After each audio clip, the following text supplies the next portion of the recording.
बिस्मिल्लाहिर्रहमानिर्रहीम। अस्सलाम वालेकुम नाज़रीन। रेड जोन से मैं हूँ अली रज़ा अलवी और मेरे साथ मौजूद हैं जनाब मज़हर बरलास। ख़ातिन हज़रात, आपकी खिदमत में इस्लाम हस्ब सबक हस्ब रवायत पाकिस्तान के लिए दुआ। अल्लाह ताला हमारे इस अज़ीम वतन को सलामत रखे, ये वतन तरक्की करे, यहाँ खुशहाली हो, अमन हो, चैन हो, सुकून हो और खुशी हो। अली रज़ा अलवी साहब, क्या खबरें? मज़हर बरलास साहब, आपको पता है आज़ाद कश्मीर के इंतखाबात जो हैं वो करीब तरीन आ रहे हैं और आज आज़ाद कश्मीर में जनाब इमरान खान भी मौजूद थे, मरीम नवाज़ भी मौजूद थी। दोनों ने खूब तकारीर की और आज जनाब इमरान खान के तो दो जलसे थे, भिंबर में भी है और मीरपुर में भी। उन्होंने वहाँ मुख्तलिफ़ खिताबात किए, उसका भी जायज़ा लेंगे अपने प्रोग्राम में। फिर मरीम ने किस तरह की गुफ्तगू की, उन्होंने क्या किया, इस पर भी बात करेंगे और कुछ अंदाज़ा लगाने की कोशिश करेंगे कि आज़ाद कश्मीर के इंतखाबात के नताइज में होगा क्या। बल्ला चलेगा, तीर निशाना लगाएगा या शेर धाड़ेगा। लगता है कि शेर की आवाज़ कुछ कमज़ोर है और तीर भी शायद निशाने पर उस तरह लगे या ना लगे। और जिस तरह इमरान खान ने आज गुफ्तगू की है और जिस तरह एक बड़ा एक वीएन दिया है, एक बड़ा क्वेश्चन मार्क उठा दिया है, लोगों के ज़मीर पे एक सवाल उठा दिया है। कहते हैं कि जब भी इलेक्शन की बात आए, जब वोट डालने जाओ तो अपने दूसरों से पूछिएगा, अपने लीडर के बारे में सोच लें, सच बोलने वाला कौन है, ईमानदार कौन है, मुखलिस कौन है। बड़ा एक अजीब सा सवाल छोड़ा है उन्होंने, इस पर भी बात होगी। फिर अफ़गानिस्तान की जो सूरत हाल है उस पर भी बात होगी। मज़हर बरलास साहब की तरफ बढ़ते हैं, बल्कि मेरा ख्याल है मज़हर बरलास साहब आपकी तरफ बढ़ने से पहले वज़ीर-ए-आज़म इमरान खान का एक क्लिप सुनाते हैं ताकि आप उस पर बेहतर अंदाज में अपनी राय कायम कर बता सकें लोगों को। जनाब वज़ीर-ए-आज़म इमरान खान ने क्या कहा, एक क्लिप सुनाई। एक हमारी फॉरेन सेक्रेटरी की स्टेटमेंट है कि नवाज शरीफ का हुक्म था कि कोई हिंदुस्तान की तनकीद नहीं की जाएगी। जब वो हिंदुस्तान गया नवाज शरीफ, तो हुर्रियत के लीडर से इसलिए नहीं मिला कि नरेंद्र मोदी नाराज ना हो जाए। वो ये समझ रहा था कि जो भी पाकिस्तान का लीडर आएगा वो पहले अपनी कुर्सी का सोचेगा, अपनी जायदाद का सोचेगा, अपनी बिजनेस का सोचेगा। कश्मीर का जो मैंने केस सारी दुनिया में उठाया, 50 साल के बाद कश्मीर का नाम यूनाइटेड नेशन सिक्योरिटी काउंसिल ने लिया। इंशाल्लाह वो दिन दूर नहीं, क्योंकि हिंदुस्तान ने जो करना था आपसे कर लिया। अब सारी दुनिया देख रही है। ये जो कश्मीर की डेमोग्राफी बदलना चाहते हैं, बाहर से लोगों को आके कश्मीर में बसाने की कोशिश कर रहे हैं, मैं आज हिंदुस्तान को कहता हूं कि आप नाकाम हो जाएंगे। जी जनाब मज़हर बरलास साहब, इमरान खान साहब ने बड़े डायरेक्ट हमले किए। कहा नवाज शरीफ नाम भी नहीं लेते थे, रहनुमाओं को मिलना इनकार कर दिया, मोदी की गोद में बैठे, मोदी की ताल्लुकात बनाना चाहते थे। ये सारे इस तरह के मामला। पहले तो मैंने आज इनके दोनों जलसे देखे हैं टीवी पर। जैसे हमारे यहाँ होता है कि तिलावत कलाम पाक से आगाज़ हुआ और जो सेनेटर फैसल जावेद हैं उन्होंने जलसे की इब्तदा में ये बात की कि अल्लाह ताला और फरिश्ते मोहम्मद वाले मोहम्मद पर दरूद भेजते हैं, हर वक्त दरूद पढ़ते हैं। तो आप जितने लोग जलसा में हो दरूद पाक पढ़ें। अच्छा, हाँ, ये बहुत अच्छी बात है। ये मैं समझता हूँ कि हमारा जो इस्लामी तशख़्ख़ुस है वो उजागर रहना चाहिए। सही। और ये अच्छी बात लगी, मैंने इसलिए कर दी है। इमरान खान साहब ने एक बात फ़ॉरेन सर्विस की एक ख़ातून के हवाले से की है, वो मोहतरमा तस्नीम असलम के हवाले से बात की है। वो तर्जमान भी रही हैं दफ्तर ख़ारजा की, और उनका आबाई इलाका जो है वो रावलाकोट है। अब उन्होंने एक इंटरव्यू में ये बात की कि मियाँ नवाज शरीफ साहब की जब हुकूमत थी तो वो कहते थे कि इंडिया पे तनकीद नहीं करनी, और जब वो दिल्ली गए तो हुर्रियत लीडरों से उनकी मुलाकात तय थी, लेकिन वो नहीं मिले कि कहीं जो भी उनके बिज़नेस पार्टनर थे। बकौल इमरान खान मोदी नाराज़ ना हो जाए। बिज़नेस पार्टनर तो बकौल इमरान खान नहीं, बिज़नेस पार्टनर तो सारी दुनिया जानती है कि जनरल से उनके और मित्तल से उनके कारोबारी मामलात हैं। ठीक हो गया। फिर ये भी सारी दुनिया जानती है कि उनकी जायदादें पाकिस्तान से बाहर बेशुमार हैं। सही, बिल्कुल सही। सिर्फ तो प्रूव हो चुकी है ना अदालतों में वो सिर्फ लंदन शहर में 350 से ज़्यादा जायदादें हैं इस फैमिली की। सही, तो इसमें तो कोई शक नहीं। दुरुस्त हो गया। तो ये बात भी दुरुस्त है कि जिस शख्स ने अपनी जायदादें बचानी हों, दौलत बचाना हो, बिज़नेस बचाना हो, वो बहुत से समझौते करता है। तो हो सकता है बकौल इमरान खान के कि मोदी के ख़्याल में यही था कि आगे कोई और भी हुक्मरान ऐसा आएगा पाकिस्तान में जिसको मफादात अजीज़ होंगे, जायदादें, कारोबार, बिज़नेस। लेकिन उन्होंने अपनी मिसाल दी कि मुझे तो ये ना मेरी जायदादें बाहर हैं, ना मुझे कोई बिज़नेस अजीज़ है, मुझे अपना मुल्क, अपनी धरती ये अजीज़ है।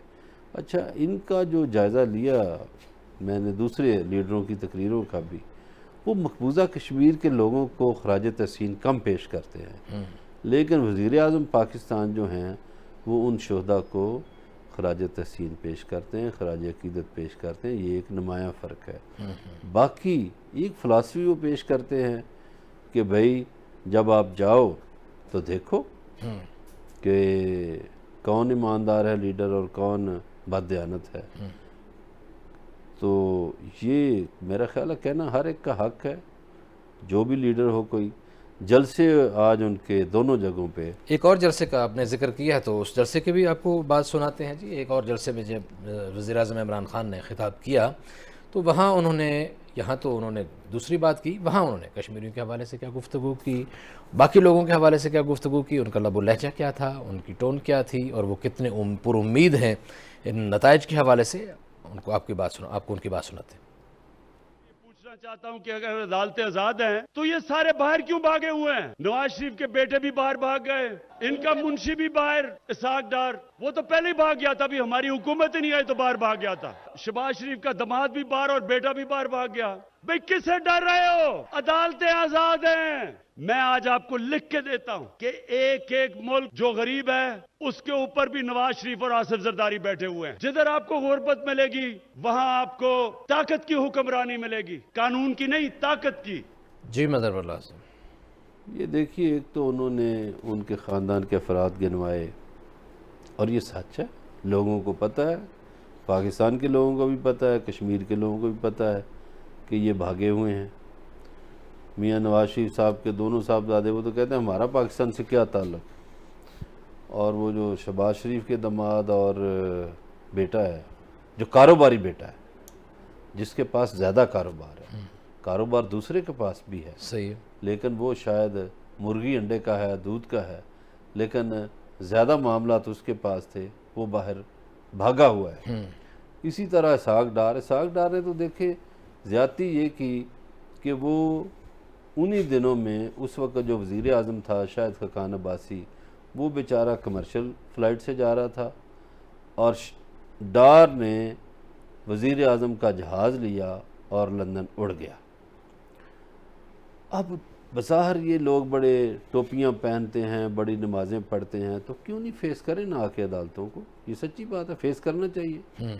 अगर आप इतने सच्चे हैं तो आपको अदालतों को फेस करें, सामना करें अदालतों का। किस बात का खौफ है? एक बात जो उन्होंने फ़लसफ़ियाना बात ये की कि देखिए, दुनिया में जो अमीर मुल्क हैं, जहाँ ज़िंदगी की बेहतर सहूलतें हैं, वहाँ अदल व इंसाफ है, और जहाँ करप्शन है, जहाँ भूख है, गुर्बत है, वहाँ जुल्म है, वहाँ जुल्म और करप्शन दोनों हैं। ठीक है जी। तो अगरचे हम देखें मगर भी दुनिया को हम कहते हैं कि जी वो काफरों के मुल्क हैं, लेकिन वहाँ क्या है? अदल व इंसाफ का निज़ाम है, दुरुस्त है, वहाँ इसलिए तरक्की नज़र आती है। सही है।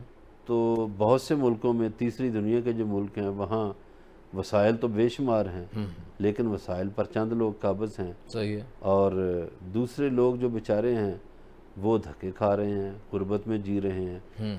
तो ये उनकी बात बिल्कुल दुरुस्त है कि जब तक जुल्म का निज़ाम होगा उस वक्त तक तो बेहतरी नहीं आ सकती किसी माशरे में। सही है। माशरे में बेहतरी लानी है, किसी रियासत में, मुल्क में बेहतरी लानी है, तो उसके लिए आपको जुल्म का निज़ाम ख़त्म करना पड़ेगा। अदल का निज़ाम जो है वो चलेगा, अदल का निज़ाम चले, सही है, तो ये चीज़ें ख़त्म हो जाएंगी। लेकिन मज़हर बल्ला साहब, पाबंदी के बावजूद अली अमीन गंडापुर फिर नज़र आए। ये अदल के निज़ाम के ख़िलाफ़ नहीं है कि एक हुक्म जो दिया गया उसको मानने से इनकार कर दिया जाए, उस पर अमल ना किया जाए? हाँ। अदालती निज़ाम पे तनकीद तो कर रहे हैं, लेकिन ये भी एक हुक्म आया है चीफ इलेक्शन कमिश्नर का।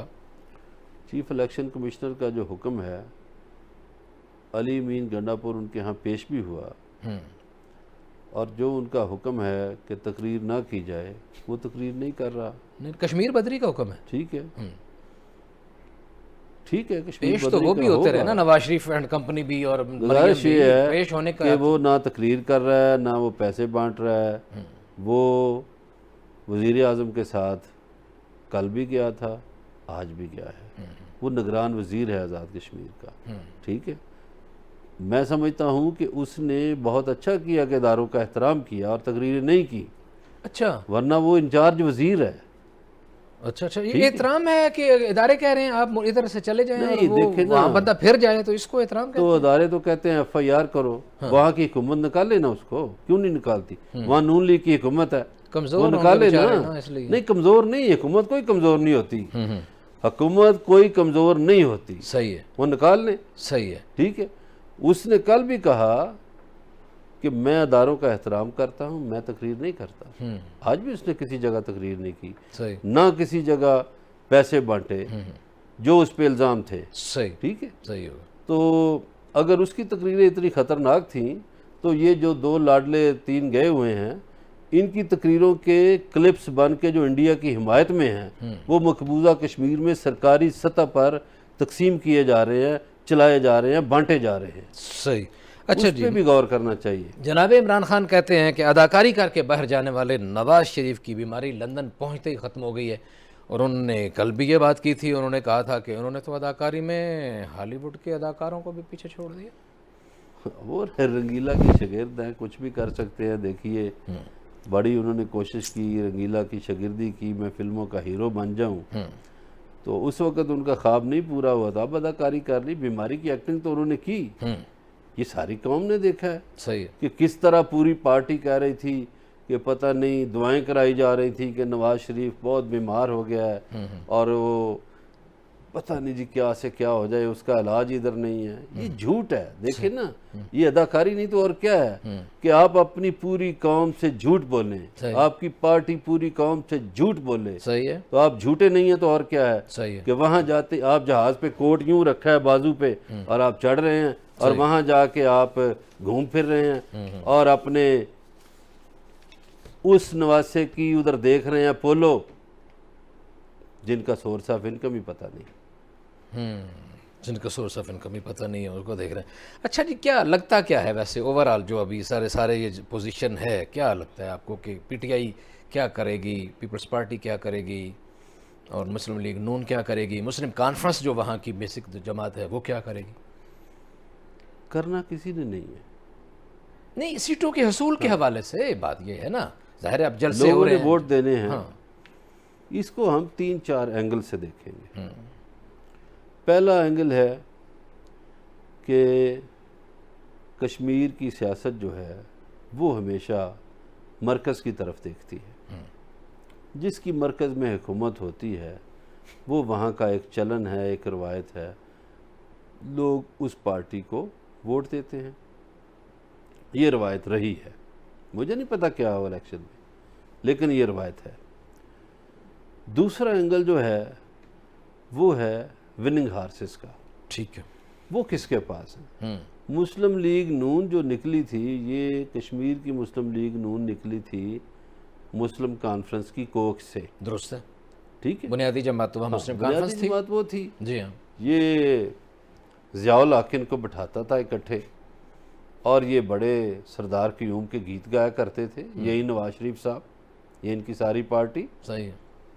और ज़ियाउल हक भी उनको मुर्शिद कहता था। ठीक है, ये तारीख का हिस्सा ना ये बातें, ये आज जो मर्जी कहें। उसकी कोख से निकाली गई पार्टी मुस्लिम लीग नून, विनिंग हार्सेस निकले। ठीक है। वही विनिंग हार्सेस उठ के PTI में चले गए हैं। ठीक हो गया। कुछ पीपल्स पार्टी के विनिंग हार्सेस उसमें चले गए। तो विनिंग हार्सेस को हम देखते हैं। अब फिर एक हुकूमत का असर, एक विनिंग हार्सेस हैं, तो मुझे लगता है कि PTI वहाँ जीत जाएगी। इसलिए सही है कि पिछली जब इलेक्शन हुआ था तो जलसे इमरान खान ने बड़े बड़े किए थे, लेकिन यहाँ नवाज शरीफ की हुकूमत थी, इसलिए नवाज शरीफ वहाँ भारी अक्सरियत से जीत गए। जी। विनिंग हार्सेस जो हैं वो PTI के पास हैं, काफ़ी सारे नून लीग से भी उधर चले गए हैं, और अंदाज़ा है कि वो जिनके पास विनिंग हार्सेस होते हैं वो ज़्यादा जीतते हैं। बातचीत का सिलसिला जारी, हमारे साथ रहिएगा, मिलते हैं ब्रेक के बाद।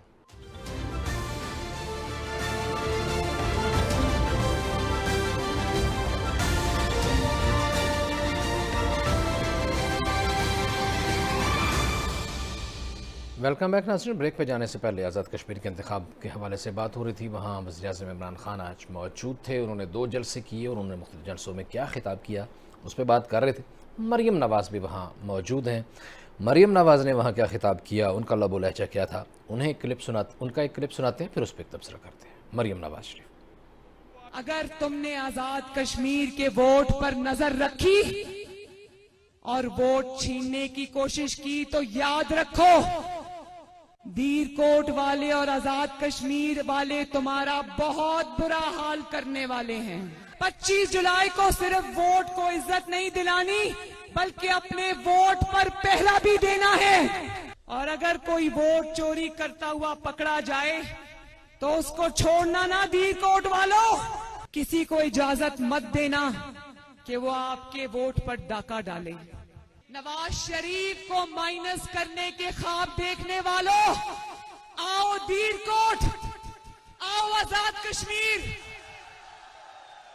और देखो अपनी आंखों से कि अल्लाह ताला ने नवाज शरीफ को माइनस तो नहीं होने दिया, अल्लाह ताला ने और पाकिस्तान और कश्मीर के अवाम ने नवाज शरीफ को प्लस प्लस प्लस कर दिया।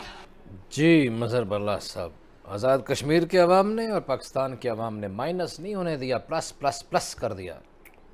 बड़ी अच्छी बात है। बड़े दावे होते हैं, हर लीडर करता है दावे। एक तो मरीम नवाज साहबा का लबो लहजा जो है वो एक वज़ीर आज़म के बारे में कह रही हैं, तुमने ये किया तो तुमने वो किया तो फलां। ये कोई अच्छी बात नहीं है।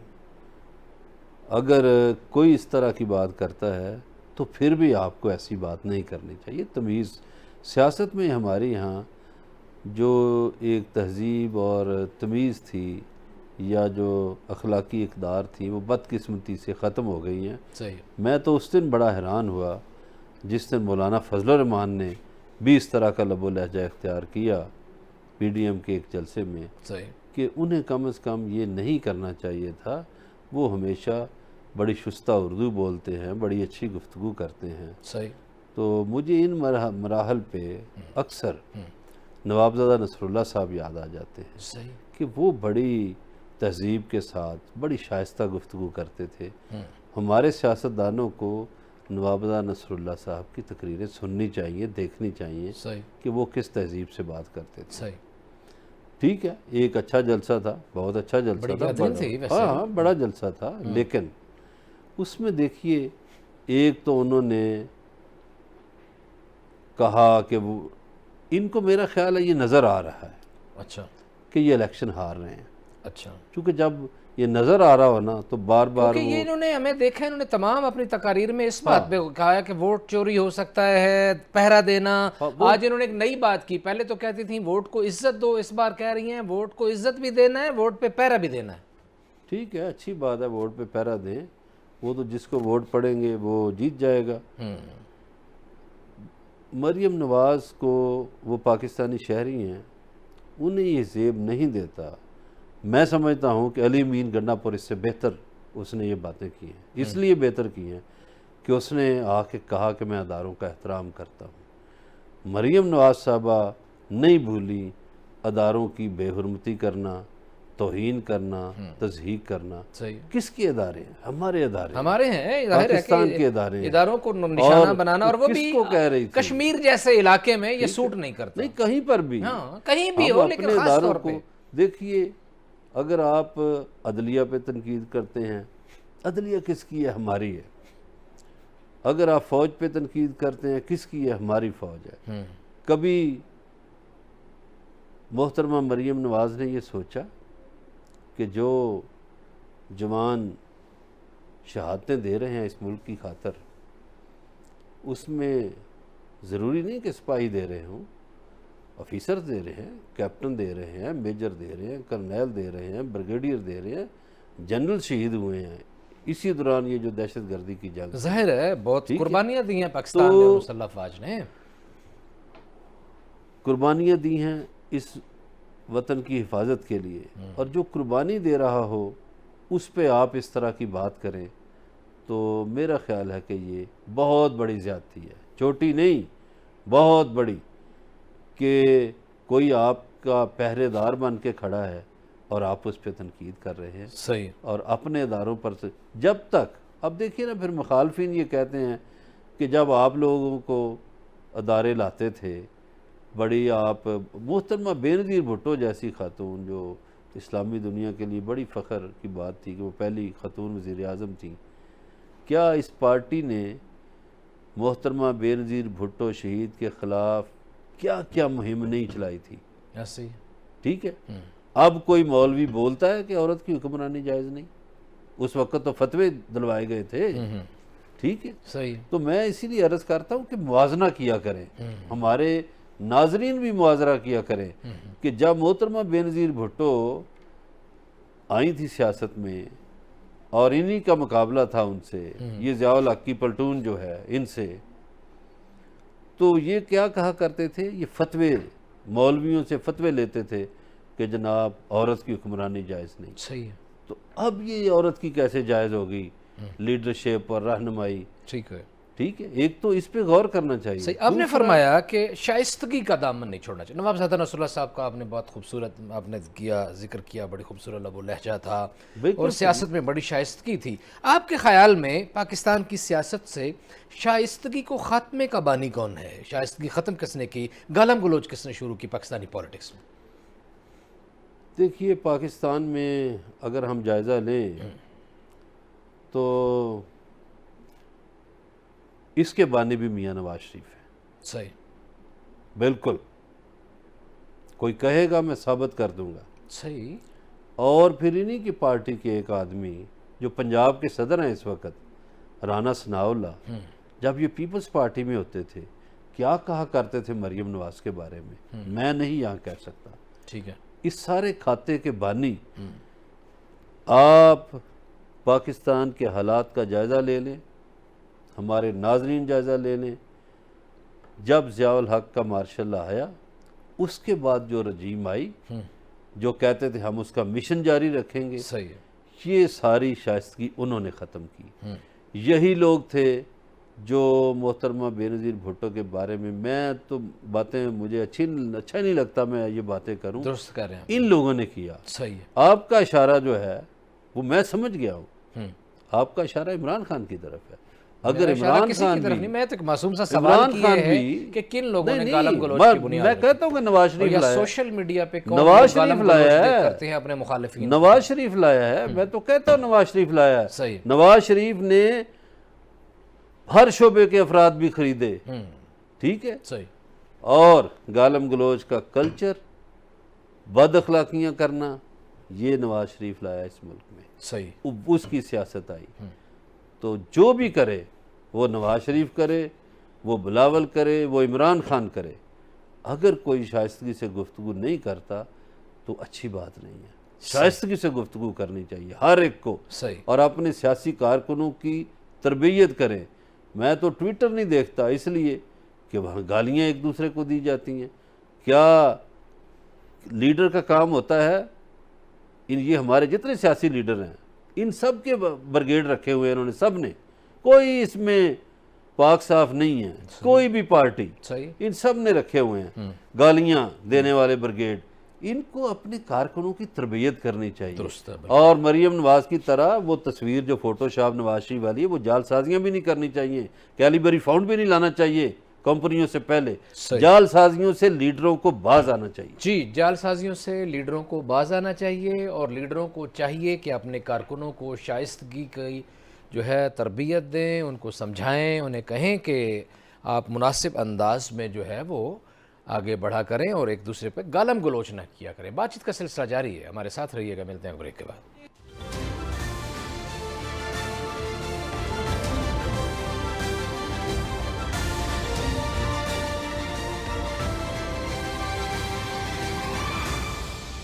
वेलकम बैक नाज़रीन। ब्रेक पे जाने से पहले बात हो रही थी आज़ाद कश्मीर में इंतखाबात की, मुख्तलिफ लीडर्स की बातों का जायज़ा ले रहे थे, उनके लबो लहजे का जायज़ा ले रहे थे और इम्कानात का जायज़ा ले रहे थे कि ये इंतखाबात जो हैं वहाँ कौन जीत रहा है, क्या पोजीशन है। अभी तो कुछ दिन बाकी हैं, लेकिन देखिए क्या होता है। अगली खबर की तरफ बढ़ना है और वो बात जो हम उस दिन से कर रहे हैं जब से FATF ने पाकिस्तान का नाम बरकरार रखा दोबारा ग्रे लिस्ट में, और हमने बारहा कहा और ये सवाल उठाया यहाँ रेड जोन से मज़हर बरलास साहब ने, और हमने बारहा इस पे ज़ोर दे के बात की। पाकिस्तान ने मुख्तलिफ दीगर अपने सफारती जो हैं मामलात उनसे भी ये बात किया कि ये सवाल उठाया गया मुबस्सरीन ने कि ये FATF जो है ये टेक्निकल फोरम है या ये सियासी फोरम है, कि वहाँ जो मामला जाता है उसको टेक्निकल तरीके से हल करने की बजाय सियासत के अंदाज में हल करने की कोशिश की जा रही है। और पाकिस्तान जो इतना काम कर चुका है, दहशतगर्दी के ख़िलाफ़ जंग लड़ रहा है, शहीद हो गए हमारे बहुत सारे लोग, हमारे फ़ौजी अफसरान, हमारे जवान, हमारे शहरी, 70,000 लोगों का जानों का नजराना पेश किए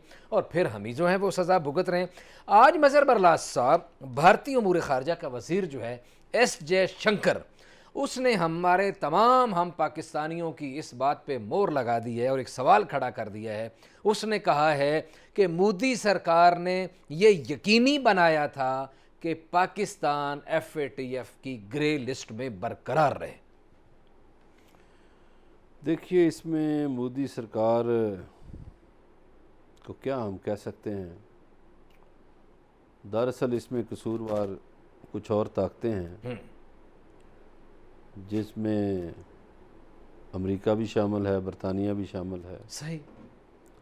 अब इन दो मुल्कों का मैं जायज़ा पेश करता हूँ। जी बिस्मिल्लाह। इंडिया में यूरेनियम पकड़ी जाती है, FATF पर कोई असर नहीं। ठीक है। इंडिया के 44 बैंक मनी लॉन्ड्रिंग में पकड़े जाते हैं, कोई चक्कर नहीं। इंडिया की दहशतगर्दी के सबूत पाकिस्तान देता है, नज़रअंदाज कर दिया जाता है। हाँ, ये पिछले साल डोजियर दिया पूरी दुनिया को। इंडिया की दहशतगर्दी का सबूत देते हैं श्रीलंका वाले, खामोशी होती है। इंसानी हकूक़ का कमीशन रिपोर्ट करता है कि सबसे ज़्यादा इंसानी हकूक़ की वायलेशन इंडिया में हो रही है, कोई असर नहीं होता। अक़लियतों के बारे में जो कमीशन है तो वो रिपोर्ट देता है कि अक़लियतों पे बहुत जुल्म होता है, कोई आंखें नहीं खोलता। दुनिया में जितनी मनी लॉन्ड्रिंग होती है वो एक तरफ, सिर्फ लंदन शहर से जो मनी लॉन्ड्रिंग होती है वो उससे ज़्यादा है। बिल्कुल सही। और दुनिया भर के मनी लॉन्ड्रिंग करने वालों को तहफ़्फ़ुज़ दे रखा है बरतानिया ने। पाकिस्तान को कई मतलूब शख्स, कई दहशतगर्द बरतानिया में बैठे हुए हैं। दुरुस्त है। ये पाकिस्तान के वज़ीर आज़म ने भी कहा कि 10 खरब डॉलर जो है वो तीसरी दुनिया के मुल्कों से इन वेस्टर्न मुल्कों में जाता है। बिल्कुल ठीक है। अगर मनी लॉन्ड्रिंग जुर्म है तो फिर जहाँ पैसा जाता है वो शरीक जुर्म नहीं तो क्या है। सही है। और उस पैसे से वो बेनिफिट लेते हैं, मफादात उनकी, वहाँ सरमाया बढ़ता है, जायदादें खरीदते हैं मनी लॉन्ड्रिंग करने वाले। तो ये मेरी नज़र में तो एक सियासी फोरम है। सही है। ये टेक्निकल है ही नहीं, वरना पाकिस्तान ने 27 में से 26 निकात तो पूरे कर दिए थे। सही। अब क्या रह गया था। मगर चूंकि आलमी ताकतें ये चाहती थी कि पाकिस्तान का नाम FATF से ना निकले, सही, लिहाजा उसे सियासी तौर पर तारीफ़ भी बड़ी की गई उसका जो प्रेसिडेंट है उसने, लेकिन सियासी दबाव के तहत काम जो है वो वही दिखाया जो पाकिस्तान के ख़िलाफ़ दिखाना था। ठीक है। मुझे एक सफारतकार की बातें याद आती हैं। जी जी। वो कहने लगे कि अक़वाम मुत्तहिदा का हेडक्वार्टर जनेवा में है, जनरल असम्बली जो है वो न्यूयॉर्क में है, लेकिन दुनिया के फ़ैसले, अक़वाम मुत्तहिदा के फ़ैसले वाशिंगटन में होते हैं। सही है। ये एक सफारतकार की ज़बान से ऐसा जुमला बड़ा मानी खेज है। ठीक है। कि ये हम जनेवा में जाके रोते हैं या जनरल असम्बली में रोते हैं, फ़ैसले वाशिंगटन में होते हैं। ठीक है। तो ये एक वाशिंगटन वालों का फ़ैसला था। अगर तकनीकी फ़ोरम हो तो सबसे बड़ा मुजरम बरतानिया बनता है। अगर तकनीकी फ़ोरम हो तो सबसे बड़ा मुजरम स्विट्ज़रलैंड बनता है। अगर तकनीकी फ़ोरम हो तो अमेरिका मुजरम है। अगर तकनीकी फ़ोरम हो तो यूरोप के अमीर तरीन मुल्क, ये जो मगरबी मुल्क हैं सारे, ये FATF का शिकार हूँ। मगर ये क्यों नहीं होते? बड़े खूबसूरत सवालात उठाए वैसे मज़हर बरला साहब आपने, ये बिल्कुल दुरुस्त बात है और ये इन सवालात का जो है उनको गौर भी करना चाहिए जो हम पे उंगलियां उठाते हैं कि उनके अपने गरेबानों में, उनके अपने दामन में क्या। मज़हर बरला साहब, अफ़गानिस्तान की सूरत हाल में थोड़ी सी बात होनी चाहिए। दोहा मुज़ाकरात, क्या रिज़ल्ट देख रहे हैं आप? देखिए, पाकिस्तान की तो कोशिश है कि अमन हो। पाकिस्तान इस दुनिया की खातर, ये जो दुनिया है, पाकिस्तान तो सारे मुल्कों में अमन देखना चाहता है ना, अमन के लिए कोशिश कर रहा है। जो चीज़ मैनेज नहीं भी होती सही है मगरबी मुल्कों से या इस्तेमारी ताकतों से, पाकिस्तान वो भी मैनेज करता है कि इनसे मुज़ाकरात करो। सही है। और खालिस्तान नेक नीति से पाकिस्तान कोशिश कर रहा है कि अफ़गानिस्तान में अमन हो। दुरुस्त। मगर अफ़गानिस्तान के हुक्मरान, ये जो कठपुतली हुक्मरान है, शायद ये नहीं चाहते कि अमन हो। चूँकि वहाँ अमन हो गया तो इनका ठिकाना कौन सा होगा? इनको तो कोई वोट नहीं देता। ठीक है। ना अशरफ गनी को देता है, ना वो जो नायब सदर है उसको देता है, ना अहमद करज़ई को वोट देता है। तो ये वो लोग हैं जो इस्तेमारी ताकतों के सहारे हुकूमतें करना चाहते हैं। सही। अब अमेरिका ने टेल लगा लिया 20 साल, अमन नहीं हो सका। सही है। तो अमन के लिए बिल आखिर मुज़ाकरात करना पड़े। हमारी दुआ भी है, पाकिस्तान की तो कोशिश है कि अमन हो। अफ़गानिस्तान का अमन ही दरअसल इस खित्ते के अमन की ज़मानत है। जी बिल्कुल, पाकिस्तान बारहा ये कह चुका है, पाकिस्तान की तरफ से बार बार ये कहा जाता है कि हम ये समझते हैं, हमारा ये ईमान है, हमारा ये यकीन है कि अफ़गानिस्तान में अमन है तो पाकिस्तान में अमन है। लेकिन हम ये बारहा ये भी बता चुके हैं कि अफ़गानिस्तान के अमन के हम ज़ामिन नहीं हैं। हम चाहते हैं कि अफ़गानिस्तान में अमन हो ताकि पाकिस्तान में भी अमन हो। आज इतना ही, आपसे मुलाकात होगी अगले प्रोग्राम में। अपना ख्याल रखिएगा। अल्लाह नगहबान।